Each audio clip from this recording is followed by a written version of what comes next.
all truth, all the answers. We could find out why we're here, learn how to change our fates, stop Ragnarok for good, maybe, save the people we love.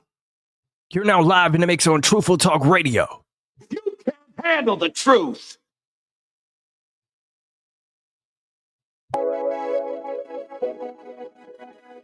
A Players for Life production. Mic check, mic check, mic check. You are now live on Truthful Talk Radio. Ahora viva en la radio. Truthful Talk, an interactive radio show where you will be entertained and hopefully somewhat enlightened. Hosted by yours truly, Fu, Players for Life CEO, aka Mr. Truthful Talk, where I showcase some of the hottest independent artists in the game, bringing you exclusive interviews, discussing the latest hot topics, along with authentic live reaction videos. And if you can handle the truth, Truthful Talk Radio is a safe place to have open, truthful, and productive dialogue about controversial topics, and to have the difficult conversations in order to help us get the results and outcomes we want out of life. Truthful Talk Radio is also the home of playersforlife.com. Make sure you check out the Make sure you log on to playersforlife.com, check out the player apparel, and let me know if you're a player for life or not. Hit that like button on the way in, hit that subscribe button on the way out. And also, make sure you turn on your post notifications so you know every time I go live right here on Truthful Talk Radio. Help us take the power out of payola and put the power back into talented, dedicated, and ambitious artists and musicians' hands. With that being said,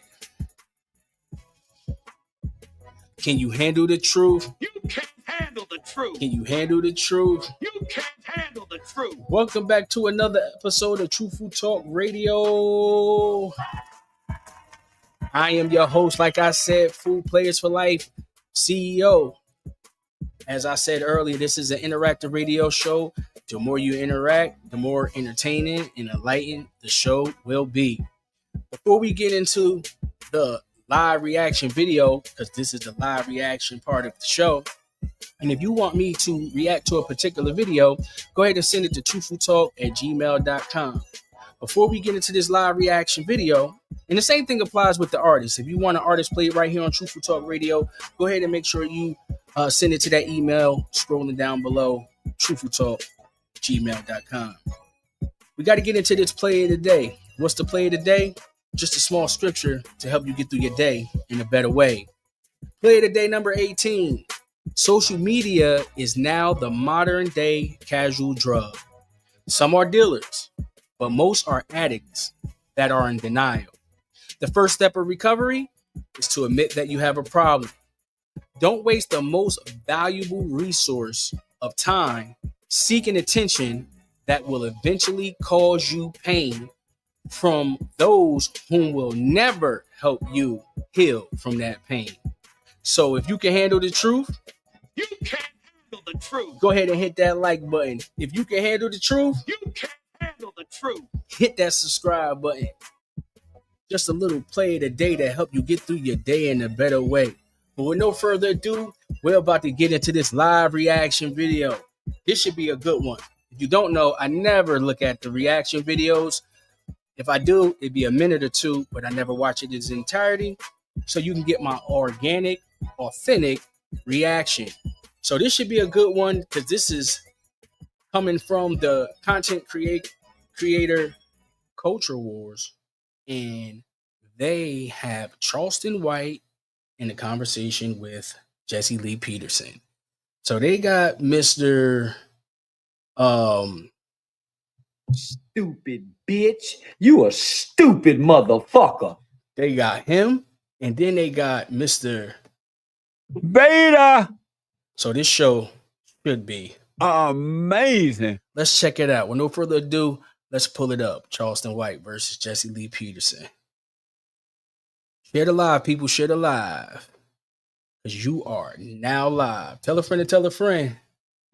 You're now live in the mix on Truthful Talk Radio. So here he is. The more you interact, the more entertaining and enlightened the show will be. With no further ado, Let's get into it. A stadium way up there in the stands trying to dictate to the players down on the field. You spinning the bullshit narrative, Mr. Peterson. Listen, you trying to spin a narrative of children join games, not grown adults with fully functional developed brains. No kid is saying, hey, I'm joining the game because I'm looking for daddy. It's the attributes that the gang have available for the kid that replaces what the father didn't get don't provide in the home. So don't spin that narrative, home. I have with me today Charleston. Oh, this should be a good one because I want to hear Jesse Lee Peterson response to that. Let's go. White. Share the live, y'all. He is the founder and CEO of HYPE, which stands for Helping Young People Excel. Charleston, thanks so much for coming on, man. I appreciate it. Yes, sir. It's a pleasure to be here. Thank you, man. So were you raised by both parents? Were both parents in your home growing up? No, sir. I'm the product of what I like to call the typical traditional African American home, the single parent home, right? Yeah. 73% of African American homes in this household are headed by single Black mothers. And so I'm the product of that. Right? But back during that time, I was born in 77, so the 80s, there was somewhat of a stigma to single mothers, and then there was not a lot of help for single mothers. And so my mother was the backbone of our family. Did you have any relationship with your father growing up? No, sir, I didn't. No contact at all? Yeah, my dad was in the Navy. My dad retired from the Navy and battled with mental illness. And so I probably can count on two hands how many times I've seen my father in my lifetime. So what was it like for you not seeing him and being with him growing up? Did you yearn for him, or what was it like? All children, especially boys and girls, yearn for their father. There's a strong desire. Yeah. Not having a father there, right? And your mother not having the words or the understanding, or maybe the time to explain to you what it's like to not have a father, right? So most single mothers are working. So as a kid, you have questions. Where's my dad? Why is my dad not here? You may have a neighbor. I had a Hispanic guy by the name of Brian Alaniz. Brian Alaniz had a father. So I spent the night at Brian's house. Spending the night at Brian's house gave me a dad at times, right? Yeah. So you get to see what a family structure looked like. Then when you go home, you have questions. You have internal thoughts. So as a kid growing up, mom working. So when I'm getting out of school, mom's going to work. You feel unloved, right? You feel rejected. Then that turns into hurt. So there's a pain that just simply revolves around the fact of a father being absent, that this kid is feeling, right? He can't articulate it, right? No one's sitting him down, and he's not going through counseling. So that's where the behavior begins to transpire, right? So you're feeling unloved, you're feeling abandoned, you're feeling rejected. That hurt begins to turn into anger. But the anger is just a smokescreen, right? You really want, so as a young man, I got all these emotions inside of me. And so when I get to school, I got the PE coach, I got the math teacher, or I got the school police officer. When he confronts me, hey, young man, you need to pull your pants up. Well, all these emotions causes me to resent him. Yeah. So I got this displaced anger, right? He's done nothing to me, but he's a man. He's a male authority figure, and I want him to come home with me. Yeah. I wish he can come home with me. So I resent you telling me what to do, trying to correct me, and you can't come home with me. So I began to hate you, and I began to despise other men, other male authority figures. That was deep. Mainly other Black men. So I read that and his position is a lot of, especially in that era. He's 77, I'm 79. So a lot of people in our generation went through this. Like he said, 70-something% is having, fatherless homes. And you see the effect that it has it on. But check out his demeanor. You could tell when you're talking to Charleston White, the man, versus Charleston White, the character. He's in straight Charleston White man mode in this video. I don't know if y'all peeped that. He ain't bouncing up and down. He ain't all, yeah. I was just saying, he ain't doing all of that. I think he knows this is a different type of platform and he needs to get his message across because maybe he knows who he's speaking with because Jesse Lee Peterson is special, bro. You ended up becoming a part of a gang when you were younger. What made you? Go ahead. And what I mean by special, he has a lot of stereotypical type of ways of looking at all. Well, he always say not all, but most. But he doesn't separate blacks from niggas. He puts them all in one category, even though he's a melanated person. But he doesn't consider himself black or white. He says he's an American, but whatever. So when he speaks about blacks, he talks about niggas when he speaks about blacks. So it's kind of a good conversation, I think, for Charleston White to have with him, because a lot of people don't know that Charleston White is a civil rights leader in his community. Like, he been going to the courthouse, getting laws passed, part of foundations and things like that. Y'all could do your own Googles to see what his background is, but he's just not no character online. That's what got him the attention that he needed to be able to get the message out. So what I do know is a lot of time, just like with children, for you to get them to take their medicine, you got to put it in their treat or trick them sometime, So that's the same thing a lot of messengers have to do to be able to get their message out there. They have to be amongst the crowd. So they have to act and perform like the crowd so they'll pay them attention. Because if you come in there just speaking the truth, you're going to get shunned and outcast, and they're not going to even hear your message. So this should be a great video. Truth be told. What made you get involved with gangs? What made you get involved with them? It was everything I was looking for. Coming from a single parent home, never been spanked by a man, never been disciplined by a man, never been corrected by a man, never been hugged by a man, never had a man say, "I'm proud of you," never heard a man say, "I love you." So the older guys in the gang gave me the affirmation that I sought to have from a father figure. Did you know at the time you were doing it because you were looking for the love of a father? No. You talking about a child with an undeveloped brain. They don't know what the fuck they doing. Yeah, you talking about an undeveloped brain kid. Everything that a kid does is all impulsiveness, right? Based on what they feel or what their friends are doing. I just wanted to belong. It wasn't a matter. When you're going through what you're going through as a kid, you don't know I'm doing this because dad's not there. Right. You just know you feel something. Yeah. You just know you was born into a condition. You was born into a situation where your dad's not around. You don't know that's not normal. So I met a kid. Go ahead. I met a kid once before here recently, and he's had both his mom and his dad. And so I asked him, "Hey, what's it like to have both your mom and your dad?" Yeah.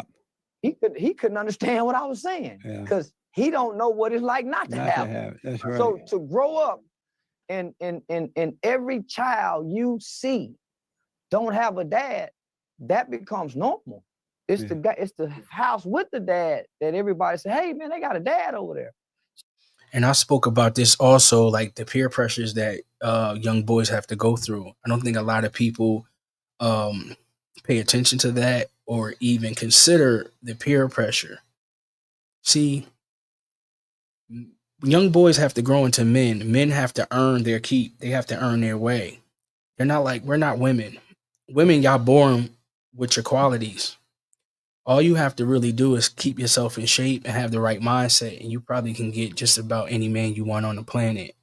If you keep yourself in shape and you're somewhat attractive and you have the right mindset. But a man has to create his greatness from scratch.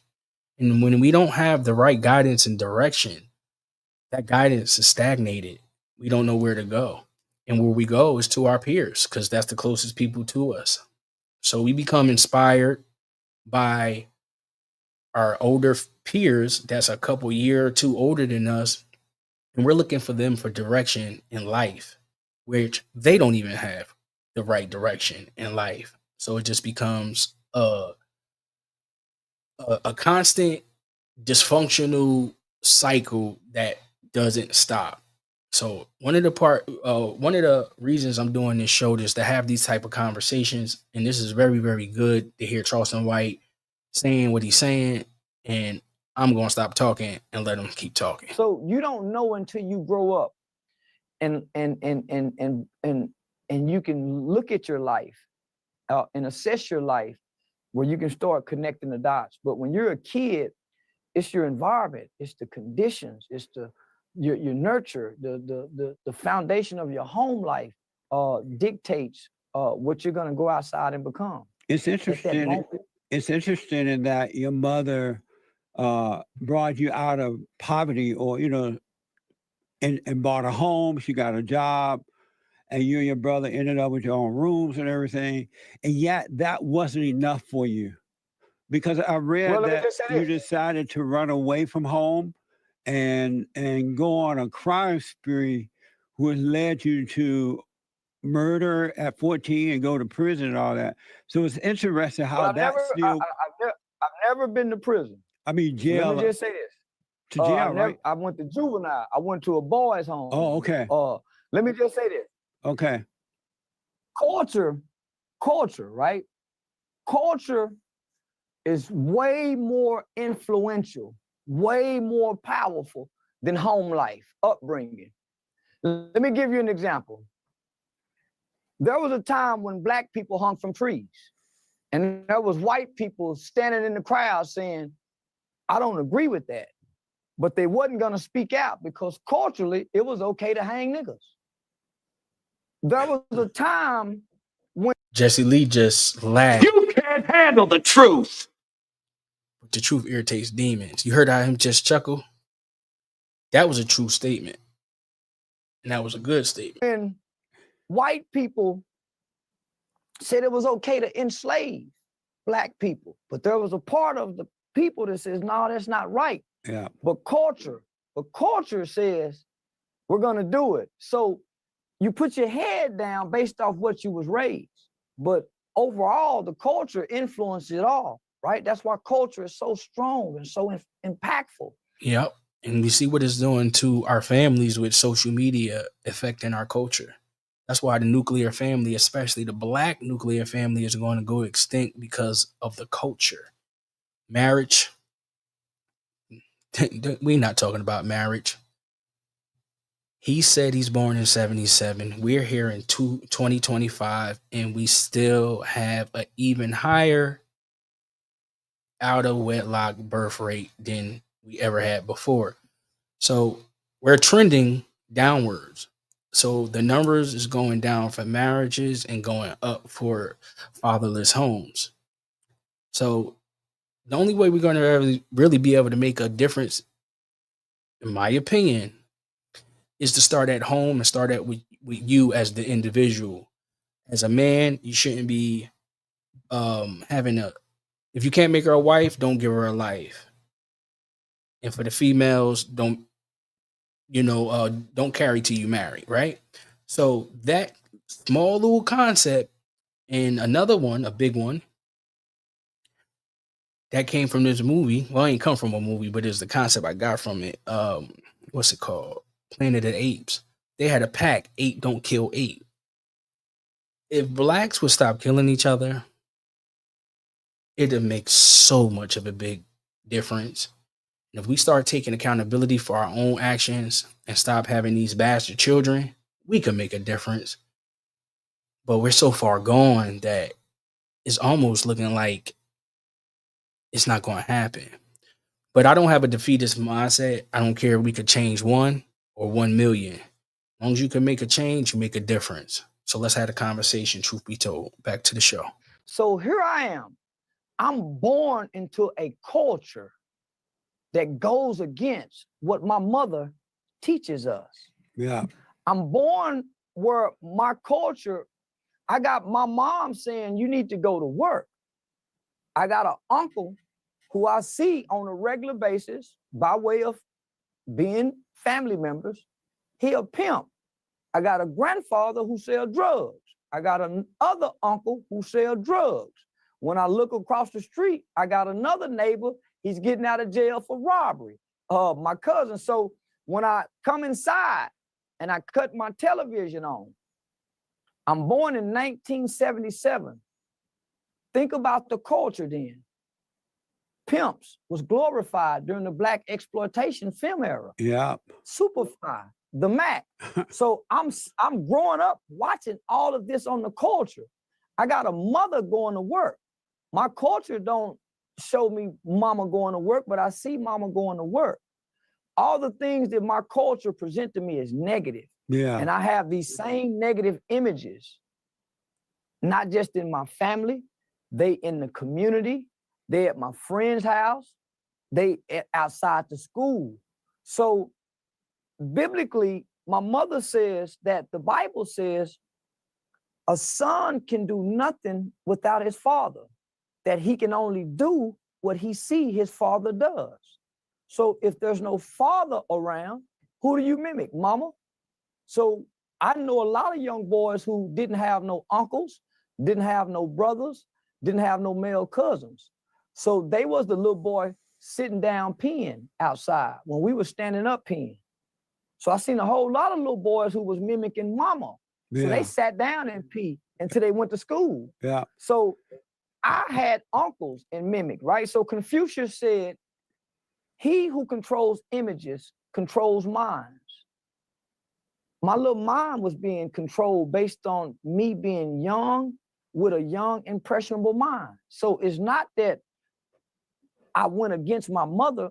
I have a culture. You got NWA, fuck the police. So all of this is being pushed upon us as children culturally. Yeah. Boys in the hood, menace to society. They take away the Cosby Show. They take away a different world. So culturally, man, all the negative images is being propagated to me. So I literally grew up believing that men, for one, don't work, because I've never seen a man get up and go to work. I grew up believing that men went to prison and went to jail. So I aspired to be a man. How do you become a man? Amazing. You got to go to jail, nigga. So I want to be a man. That's I heard amazing. you say. Yeah, it is amazing. And it's called product of your environment. And amazing. It's a true thing. You know, my mother, she did a good job, man. She did a hell of a job teaching me right from wrong. But she had no idea what I had to face when I had to go outside every day with my peers. And I became a product of my environment. So I ended up, doing things that I wasn't supposed to do, and it ended me up in jail, which eventually turned into prison. And I'm not proud of it. I don't glorify it, but I understand it and I respect it, because I needed to go through that to learn discipline. A part of my bid, I got blessed with getting into a program called the boot camp. They had just started this program the same year I had got incarcerated. I had family, friends, members, church members, all type of people, myself, writing to the judge, pleading them to at least put me into the boot camp. Because I got caught up in a mandatory law that if you get caught within a certain feet of a school, public park, or public housing, which is everything in Plainfield, New Jersey, that's everywhere. A school, a park, or the projects is everywhere. So if you get locked up, you had to do mandatory time. So I had to do mandatory time. But I got blessed, like I said, and ended up in boot camp and had grown men. So boot camp is set up just like the Army boot camp, but it's correctional officers and not what they call them, drill sergeants. So anyway, to make a long story shorter or longer, but I had to go there to really have it slowed me down. Me going to prison slowed me down and it gave me time to think. And by going to boot camp, it gave me sense of discipline. We had to work out, we had to eat right, no drugs, no nothing, just water and juice. And the juice was every once in a while, but it was majority water. But anyway, let me get back to the show. The culture has a lot of impact on young males and young boys, and I really feel bad for a lot of the newer generations because this happened to me, late 90s. I actually spent the turn of the century in prison. So I can't really imagine what they're probably going through now. But I'm long-winded. Let's get back to the show. Mama, you're a woman, but I want to be a man. Yeah. So, I set out to be a man. So when you were hurt someone, did it ease your pain? No. Hurt people, but hurting people don't take away your hurt. You just hurt other people. No, it don't. You're as a kid, you can't process this. You're trying to ask logical questions for a kid to give answers to an adult when the brain process, all the medical, all the data, all the science and research that we have in this country says the human brain does not develop to at or around age 25. That's why the insurance rates don't go down till after 25. So they got this information. So when you got a kid that then grew up in a single parent home, just take me for instance. I've never been abused, hadn't been molested, never seen my mama get beat up, didn't grow up in a violent neighborhood. My mother wasn't on drugs. So I just grew up without a father. Yeah. Right? Sounds familiar. But I had a loving mother who instilled right and wrong, morals and values, but she had to go to work. And she provided a great home life for us, right? But she had to go to work. So when I was getting out of school, my mother was going to work. What does that leave me? No parental supervision. I got an older brother who a couple years older than me. They're going to get in trouble. Boys are going to be boys. Kids are going to be kids. Teenagers are going to be teenagers. The element of all of this is not the single mother. It's the village. It don't take a mother and a father to raise a child. It takes a village to raise a child. So when we keep saying, what about the mother and the father? What about the village? How long were you in juvenile? I spent right at 7 years from the age 14 to 21. Best time of my life. We were considered the worst. We're the first generation of children in the state of Texas who began committing these murders. I'm the super predator generation, right? We're the first generation of kids outside of California, Chicago, New York, and Philadelphia, where children were committing murder. So this was in the late 80s, early 90s, where they said, hey, we got a wave of black children that's going to be born, and they're going to be super predators. They're going to be bigger. They're going to be faster. They're going to be stronger. They're going to be heartless, and they're going to be incorrigible. That's what your Democratic leadership said. They're going to be incorrigible. And the word incorrigible said that we weren't going to be able to change. So when they made that statement, when Joe Biden made that statement, and Hillary Clinton made that statement, it sent a shock wave of fear through America. And so they started making laws, tougher laws. And these are the same people that that majority of the country wanted to be in office to this day. That's amazing. Tough on juvenile crime. So they started sentencing 13-year-olds, 14-year-olds in this country, giving them life without parole, with no possibility of ever getting out of prison for things that they. You see, they actually said those things out in the media, and it's proof of it.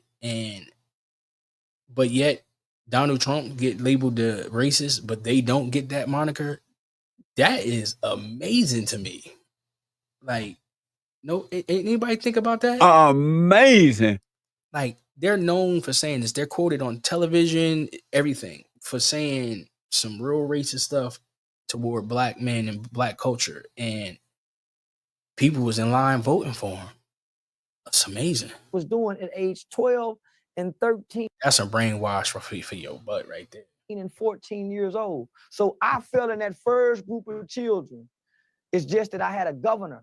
I went into a juvenile facility where people was working with children who committed some of the most heinous crimes. I'm talking about some of the most heinous crimes in the history of this state. And they still treated us like children. Amazing. How did you It's so overcome hidden. hated Amazing. whites? Oh, I started white girls at an early age. Yeah, I started on white girls at an early. I ain't bullshit. My mama moved. Listen, I'm one of the first niggas to live among white folks in the 80s. My mama moved us to Pantego, a notoriously known all-white community. Yeah, I went out there and realized white girls like niggas. Oh, look at Jesse's face, man. Sometimes you can't. You can't handle the truth. Yeah, fuck you. Yeah, my mama them say, my mama, my grandmama them say, hey, listen, they Even he laughing. not racist, but a black woman's biggest fear, if we move around white people, the white girls go holler rape. We done seen what happened to Emmett Till and every other nigga that liked to chasing that white girl cock. So no, man. Oh shit, no, man. Once I went to white girls, ain't nowhere in the world like I hate white people. Good at white girl pussy. So what do you think about this war that's going on between the blacks and the whites today? Black Listen, people, it's gonna be over with. I tell niggas all the time, go make a baby with white girl. but man, most listen, black and people white think girl- that white people are their enemy today. What do you think They about don't that? think that not after the Kardashian, after keeping up with the Kardashian racism is just about to be over with. But they use it for the everything. mulatto, I got mulatto babies, so I don't know racism. Yeah, I've been listen. I'm one of the only niggas I know that damn near every race of woman you can think of.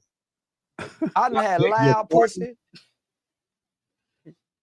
I beg your pardon. Dr. Umar wouldn't like that statement. Japanese pussy, so Okay. I don't know nothing about racism. If that's how you stop racism, and shit orgies, parties, but that's how you stop that shit. But the mulattoes is gonna save us.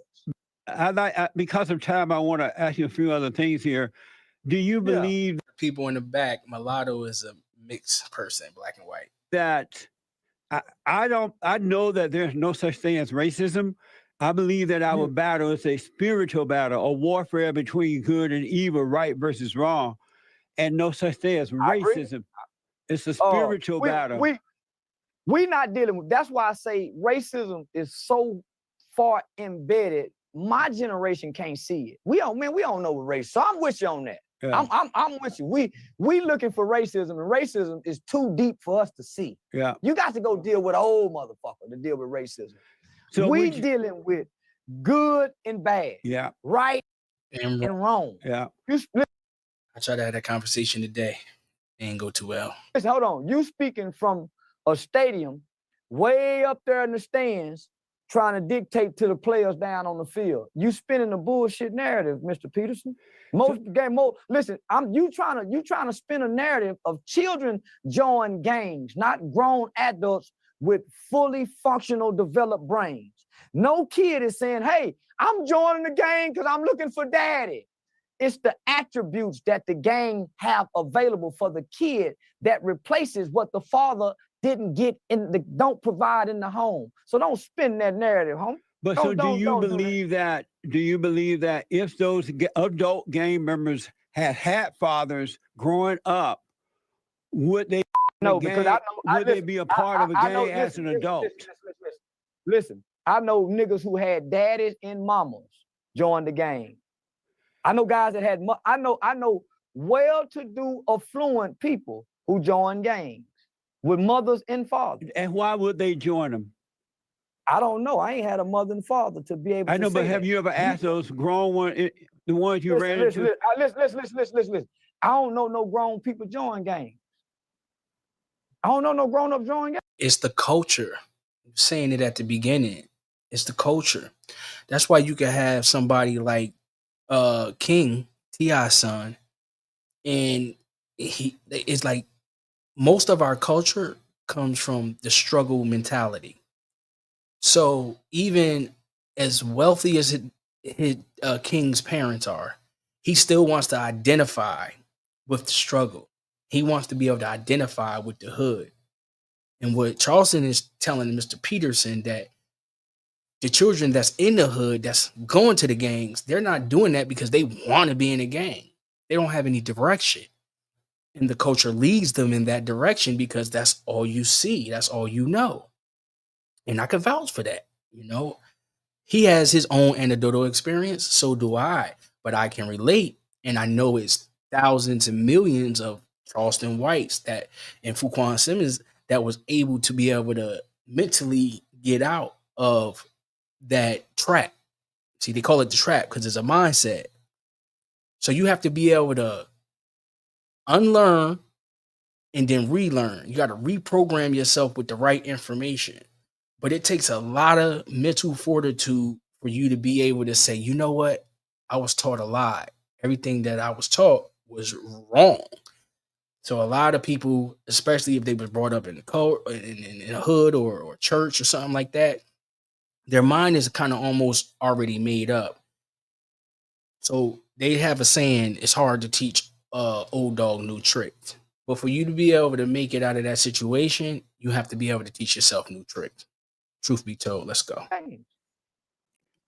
You're talking about children with undeveloped brains, mostly come from traumatic childhood backgrounds, dealing with mental health and substance abuse problems. What the they go, John? And so, but you never ran into an adult along your way of life. Since being in the world, have you, especially since being out, and now you understand what's going on, have you ever ran into adult men or women who are in gangs and they didn't explain why? You never ran into that? I used to teach a class, and I want you to hear me good.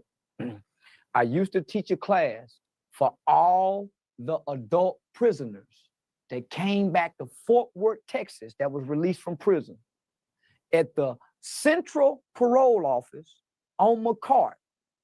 I used to teach the class every Tuesday and Thursday with an organization with other chaplains. The main chaplain was Chaplain Jerry Carver with Welcome Back Tarrant County. And I tell you, I have never met a grown adult member to coincide with what you're saying, brother. Maybe you should come down here and meet some of these gang banging niggas. I lived in LA with them. I know all most of the original founders of the sets. I've been inside the juvenile facilities. I've been inside the prison. Right now, I teach an anti-gang cognitive intervention inside the schools that 5 other schools just picked up. I got 20 other men, all businessmen, former NBA players, NFL players, rappers managers, all coming to these schools with me to teach this gang program. And I'm telling you, I have never seen a grown adult give the reasons of the narrative of what you're trying to spin right now, fam. So let me ask, America, are you proud to be an American? When the DC snipers was doing what they was doing. What do you mean by that? When Galvin Long and Makai Johnson died. Yeah, I know you're talking about. Yeah. I was proud to be an American. How about now? What? Yeah. The shit I done got to do to white hoes and white people and get away with, man. I'm so goddamn proud America gives second chances. Most black people don't never get to kill a white man and talk about it. So you goddamn right, I'm proud to be American. I got to stand over a white boy and watch him die and tell my grandkids what kind of facial expressions they make. And so you love America? Listen, right now, I know it's a white boy with a leather jacket made out of a nigga's back. It's a white boy right now, every family reunion or every Christmas, he bring out some nigga ears they cut off. Let me ask you this. Don't try to come telling me about nigga, I'm proud to be an American. This where the niggas was made. What's your impression? Made in America, nigga. What's your impression of Donald Trump, the great white hope? Oh, I love it. So I love it. Man, any mother man that say he walk up to a woman and grab a and she love it and he don't apologize. Oh, that's my kind of man now. Cause that's the type of shit I do. Walk up to a hoe and just grab a come here, baby. What's your impression of Joe Biden? I can't stand that mother. Yeah, he hate niggas. He even said it. I don't want my kids going to school with no jungle. Is that what he said? Yeah, he one of the most racist white men we'll ever know to date. But he hide good behind liberalism. Amazing. Donald Trump. How about Camilla? Go ahead, finish that point. Donald Trump been loving us, and we've been loving him from the 70s, the 80s, the 90s, and the 2000s. I don't know where this new shit come from. We love Donald Trump, my household. Yeah. Whatever's good for us, they're going to make it seem like it's bad for us. See, like I said, you have to learn that everything, because I know I'm not the only one, but when I was growing up, I thought the news was the law. Like, I thought everything that was on the news was true. I thought it was true. So now I'm an adult, and I know that the news is the media and it's controlled, and they show you what they want to show you. They tell you what they want to tell you. So y'all got to think about that. Remember, your parents be like, it's just television. It's only a movie. It's not real. Movies, television shows, they're fake. People are acting. But the news, that's really stuff that's going on. Right. It is current events, things that's happening, but they're also putting a spin and a narrative onto what you're being programmed with on that television. That's why they call it television programming, you know? So we don't even realize we're being programmed by what they call the black box, which was the television, but now it's the cell phone.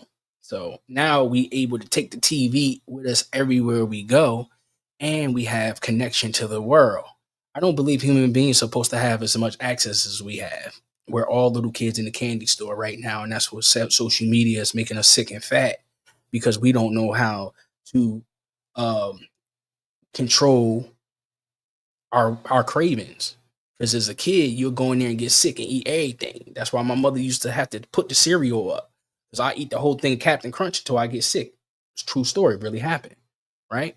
So children have undeveloped brains. They don't know any better, so they're going to do whatever they want to do. So this is almost over with. I appreciate everybody that's in the room right now. Make sure y'all hit the like button, hit the subscribe button if you're not already subscribed. This was a good one. Very informative, still entertaining. I thought it was going to be a little bit more back and forth, but I'm glad it wasn't. I'm glad it was what it was, because I want people to be entertained and somewhat enlightened. Hopefully you've been that so far. We're about to wrap this one up. Let's get them closing remarks. How about Kamala Harris? Say we don't like Asian people in the black community. Ain't she Asian? I think she's Canadian. She's half black. Oh, yeah. We don't know now black motherfucker from Canada, but Drake. So no, we don't like her. Yeah, we barely like Michelle. What the fuck you talking about? I like Kennedy wife, Jacqueline. Yeah, Barbara Bush. Them my people. Nancy. Yeah, at least Nancy came up with the DARE program. Kamala Harris ain't came up with shit. Yeah. Yo, that was that one right there, everybody, man. I appreciate y'all for showing up, man. This was another episode of Truthful Talk Radio. Round 3, baby. Round 3. Let's do it. All right. Yeah, Round 3. I wanted to originally talk about predeterminism, but there was somebody who jumped. That's another video playing in the background. I had to stop that real quick. Mute that. But I appreciate everybody for coming out. Hit that like button, hit that subscribe button. It's another episode of Truthful Talk Radio live reaction video. We'll be back with another one. Make sure if you want me to react to a particular video, send it to the email scrolling below, truthfultalk@gmail.com. If you know a hot artist that you want spent right here on rotation on Truthful Talk Radio, send their info to that email as well, truthfultalk@gmail.com. Till the next time, we going to get up out of here. I appreciate y'all. Everybody salute. And big shout out to my man Enrique Reddick.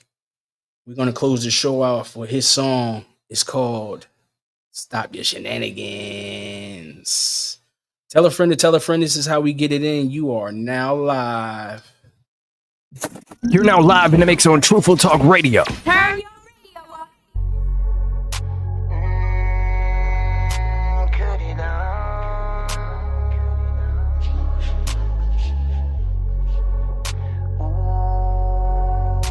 cut it out.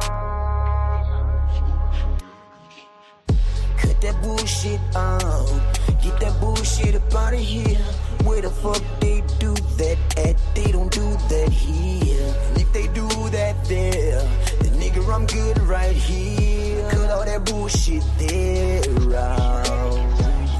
shenanigans. Stop your shenanigans, nigga. Now cut that shit off.